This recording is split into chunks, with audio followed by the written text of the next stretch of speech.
Voici tout ce que vous avez manqué pour le jour 10 des Jeux olympiques d'hiver de Milano Cortina 2026. Pour le Canada. En curling féminin, le Canada a gagné ses 2 matchs de la journée contre la Chine et le Japon et a maintenant une fiche de 3 victoires, 3 défaites, avec 3 matchs à jouer encore dans le pool. En bobsleigh bob à 2 chez les hommes, après 2 manches, nos 2 paires canadiennes sont présentement 15e et 22e. En patinage de vitesse courte piste, il y avait 3 catégories aujourd'hui. Nos 3 Canadiennes étaient en action aux 1000 mètres chez les femmes. Kim Boutin a terminé son parcours en quart de finale, Florence Brunel en demi-finale et Courtney Sarrault a réussi à décrocher la médaille d'argent en grande finale. C'est sa 3e médaille de ces Jeux olympiques. Ensuite, c'était les demi-finales du relais 5000 mètres chez les hommes.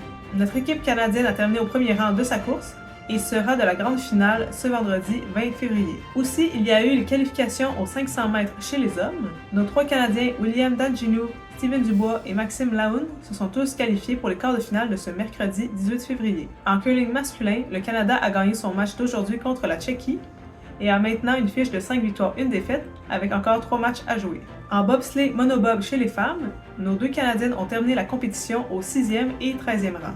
En patinage artistique, aujourd'hui, c'était le programme libre pour la compétition pour les couples et nos 2 paires canadiennes n'ont tous les 2 pas exécuté un programme parfait. Alors Diana Stellato-Dudek et Maxime Deschamps ont terminé au 11e rang et Lia Pereira et Trent Michaud ont terminé au 8e rang.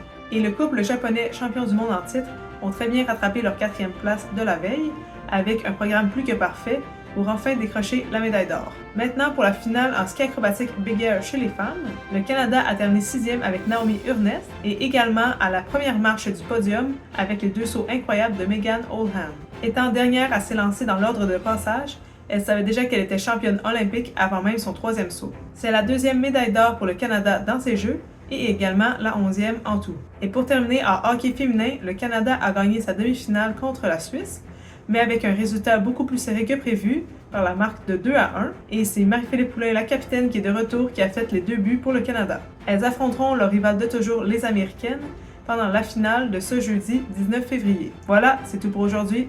À demain!